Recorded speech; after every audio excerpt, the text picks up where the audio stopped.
చూసుకుంటే వైసీపీ విషయానికి వస్తే మొదటి నుంచి కూడా ఈ బీసీలకి కానీ కాపు కార్పొరేషన్లకు సంబంధించి కానీ ఆయనైతే బహిరంగంగా చెప్పారు, కాపు కార్పొరేషన్లకి అయితే నా సైడ్ నుంచి అసలు ఎలాంటి సహకారం ఉండదు, అది నా చేతిలో పరిధి కాదు, రాష్ట్ర ప్రభుత్వం పరిధిలోది కాదు అని. అలాగే ఈ మధ్య చూసుకుంటే బీసీ గర్జన జరిగింది. వీటి గురించి మీ అభిప్రాయం ఏంటి? అసలు వాళ్ళ జగన్మోహన్ రెడ్డి గారి ఒక కన్ఫ్యూజ్డ్ లాట్. ఎందుకు కన్ఫ్యూజ్డ్ అంటానో చెప్తాను నేను. ఏ వర్గం తనతో ఉందో, ఎవరు తనకు ఓట్లు వేసారన్నది కూడా మర్చిపోయి ఏదో దూరపు కొండల నునుపులాగా ఏ వర్గాలు అయితే ఆయనకు సపోర్ట్ చేసినా వాళ్ళనందరినీ దూరం చేసుకుని ఇవాళ కొత్తతనం కోసం పరిగెడతాం అన్నాడు. కొత్త ఉన్నది పోయింది, ఉంచుకున్నది పోయింది అన్నట్టుగా వద్దండి. అంటే ఆయన విషయంలో చూసుకుంటే ఆయన కొన్ని వ్యాఖ్యలు కూడా చేశారు, ఈ రాష్ట్ర ప్రభుత్వాన్ని నమ్మం, రాష్ట్ర పోలీసులు నమ్మం అని. ఆయన రాష్ట్ర ప్రభుత్వం అసెంబ్లీనే రాలేదు, ఆయన చట్టసభలకు రాలేని వ్యక్తి ప్రతిపక్ష హోదా ఎందుకు ఇచ్చారో ఈ రాష్ట్ర ప్రజలు ఆలోచించుకుంటారు. ఈసారి చట్టసభల్లో బేసిక్గా ఇవాళ ప్రతిపక్ష హోదా ఇచ్చారు. నీకేం చిన్న స్థాయి ఇవాళ 62 సీట్లు ఇచ్చారు. ఇక్కడ ఈ రాష్ట్రం 175లో 62 సీట్లు నీకు ఇచ్చారు. నీ యొక్క పాత్ర నువ్వు పోషించాలి. ఏదైతే ఈ అవినీతి జరిగిందో అడ్డు అదుపులేని అవినీతి జరగడానికి నువ్వు ఒక కారణం. కాబట్టి ఏదైతే నీకు రోల్ ప్లే చేయమన్నారో ఆ రోల్ ప్లే చేయకుండా నేను ముఖ్యమంత్రిని అయిపోతాను, నేను ముఖ్యమంత్రి రోడ్ల వెంబడి తిరుగుతూ ఉంటే నీకు సమస్యలు తెలియని సమస్యలు అయితే నువ్వు అసలు 62 సీట్లు ఎలా గెలిచావు? ఏం దృష్టిలో పెట్టుకుని పే చేశారు? మీకు రాజకీయ పార్టీగా అవగాహన లేదా? మీద ఒకటి నిజంగా టీం వర్కా? ఏక వ్యక్తి పరిపాలన అనేది జగన్మోహన్ రెడ్డి పార్టీ. ఇంక బీసీలు అంటారా, లేకపోతే ఇవాళ ఏదో అంటారా, ఏది కూడా ఒక వ్యక్తి రిజర్వేషన్ ఇష్యూలో క్లారిటీ లేదు. ఏ వర్గాలకి ఇవ్వాలి? కాపు రిజర్వేషన్ అనేది నిరంతరంగా సాగుతూ ఉంది. అసలు దాని మీద హిస్టరీ తెలియదు. ఒరిజినల్గా కాంపోజిట్ మెడ్రాస్ స్టేట్లో ఉన్న రిజర్వేషన్ అది రిస్టోర్ చేయొచ్చు అన్న అవగాహన కూడా లేని వ్యక్తులు ఇవాడు మాట్లాడుతూ ఉన్నారు. అంటే చూసుకుంటే వైసీపీ అధినేత ఇప్పుడు ప్రస్తుతానికి ప్రజల్లోకి బాగా బలంగా తీసుకెళ్ళిన విషయం ఏంటి అంటే, అధికార పార్టీకి వ్యతిరేకంగా ఎవరైతే మాట్లాడుతున్నారో వారికి ఓట్లు తొలగిస్తున్నారు అని చెప్పి అని ఒక విషయాన్ని అయితే బలంగా తీసుకెళ్ళగలిగారు. అందులో ఎంతవరకు నిజం ఉందంటారు? మరి ఇప్పుడు అదైతే కొన్ని అంశాలు ఇవాళ ద్వివేది గారు కూడా మాట్లాడడం జరిగింది. ప్రజాస్వామ్యంలో citizen has to be every vigilant, not only the political parties, every citizen has to be vigilant.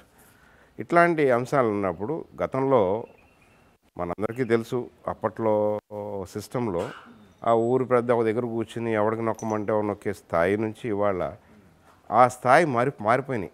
Rigging స్థాయి ఎలా ఉండేదంటే, కొన్ని ఏరియాల్లోకి వెళ్తే బీహార్, యూపీ, అలా కొన్ని ఆంధ్రాలో కొన్ని ప్రాంతాల్లో కూడా అలాంటి స్థాయి నుంచి వాళ్ళ నిర్భయంగా ఓటేసే స్థాయికి వచ్చింది. తప్పకుండా ఇవాల్వింగ్ డెమోక్రసీ, అటువంటి మళ్ళీ జరగవు. ఓకే, అంటే ఇప్పుడు అధికార పార్టీ విషయానికి వస్తే సంక్షేమ పథకాలు వాటినే మెయిన్ ఒక వేగా చేసుకుని ఎన్నికలకి సిద్ధమవుతుంది. ఈ సంక్షేమ పథకాల మీద మీ అభిప్రాయం ఏంటి? సంక్షేమం అవసరమే. ఏదైనా ఇప్పుడు మెడిసిన్ అవసరం. ఓవర్ డోస్ అయితే ఏమవుద్ది అంటే ఇలాంటి టైంగా చెప్తానేనండి. సంక్షేమం అవసరం. అది ఓవర్ డోస్ అయితే మెడిసిన్ లాగే ఓవర్ డోస్ అయితే వికటిస్తుంది.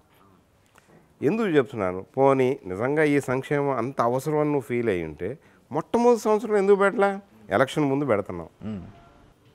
కాబట్టి మన ఆలోచన విధానంలో నీది స్ట్రైట్గా లేదు. కేవలం ఓట్లు సంపాదించుకునే యొక్క యుక్తి కోసం తప్పితే ప్రజా సంక్షేమంలో శూన్యం. ప్రజలకు పనికొచ్చే పని శూన్యం. తాయిలాలు ఇచ్చేసి ప్రజల్ని మభ్యపెట్టి ప్రజల్ని మోసం చేసి ఏదో విధంగా ఓట్లు వేయించుకుందాం అనే ఒక భావన, అది కూడా ప్రభుత్వ సొమ్ము. ప్రభుత్వ సొమ్ము అంటే ప్రజల సొమ్ము. ప్రజల సొమ్ము ప్రజలకు ఇచ్చి అది కూడా కష్టపడకుండా ఒక నాన్ ప్రొడక్టివ్ వర్క్. ఎస్, ముసలా ముతక పెన్షన్స్ ఇవ్వాలి, వాళ్ళని ఆదుకోవాలి, వాళ్ళకి మందులు ఇవ్వాలి కాదను. ఇవాళ దేనికి ఖర్చు పెడుతున్నాను? ఓ రైతు ఇవాళ డిస్ట్రెస్లో ఉన్నాడు, రైతుకి ఏ విధంగా ఇవ్వాలి? ఎప్పుడు ఈ చివరాఖరికి వచ్చిన తర్వాత చేస్తున్నావు. నువ్వు రైతు రుణమాఫీని నువ్వు డిజైన్ చేసే టైంలో మేము కూడా చెప్పాం, తప్పండి, ఇది సింగిల్ స్ట్రోక్లో చేయండి, దెబ్బతింటాము, రైతు దెబ్బతింటాడు, ఇంట్రెస్ట్ సబ్వెన్షన్ ఉంది, ఏదైతే వడ్డీ రాయితీ ఉందో పోద్దండి మీరు చేసే పని వల్ల అంటే, ఆ రోజు ఆ కమిటీ వేసిన వాళ్ళకి వ్యవసాయం గురించి తెలియదు, రైతు గురించి తెలియదు. వాళ్ళు కమిటీలో కూర్చొని మాట్లాడితే మేము ఏం చెప్పాలా? క్షేత్రస్థాయిలో అలా ప్రతి అంశం కూడా చిత్తశుద్ధి లోపించిన సంక్షేమం పథకాలు ఇవి. సమాజానికి ఉపయోగపడని సంక్షేమ పథకాలు. కేవలం పథకాలు 10,000 రూపాయలు ఇచ్చేస్తే ఆడవాళ్ళు వచ్చేసి టప్ మన ఓట్లు వేసేస్తారని నీ ఏదైతే భావన ఉందో ప్రజల్ని ఒక విధంగా నువ్వు కించపరుస్తున్నట్లు లెక్క.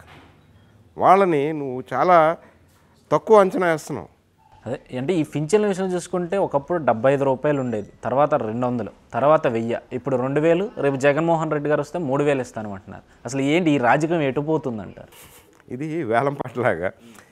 నిజంగా ఎవరైతే చర్మ దశలో ఉన్న వ్యక్తులు వాళ్ళకి మందులు కానీ లేకపోతే షుగర్ ఉన్నా లేకపోతే ఏదైనా మందులు కానీ వాళ్ళకి జరుగుబాటుతనం కోసం state has to take care. కానీ ఇది ఒక విచ్చలవిడితనం. ఇవాళ వెళ్ళి పెన్షన్ చూస్తే ఆ నెంబర్ ఆఫ్ పెన్షన్స్ చూడండి, కరెక్ట్? అది రాష్ట్ర జనాభా 5 కోట్లు, నువ్వు దగ్గర 60 లక్షల మందికి ఇచ్చేస్తున్నావు. అసలు నీ జనాభా డెమోగ్రఫిక్స్ ఏమున్నాయి, డెమోగ్రఫిక్ స్టాటిస్టిక్స్ ఏమున్నాయి తీయండి. ఇది విచ్చలవిడితనంగా ప్రజల సొమ్ముతో ఓట్లు కొనుక్కునే ప్రక్రియగా నేను పరిగణిస్తాను. మనం జనసేన విషయానికి వస్తే మేనిఫెస్టో ఎంతవరకు సిద్ధమైందంటారు? పూర్తిగా మౌలికంగా మేనిఫెస్టో అవినీతి లేకుండా సంక్షేమ పథకాలు ఎలా పెట్టాలన్న దాని మీద 2 అంశాలు ఆల్రెడీ క్లారిటీ వచ్చినాయి.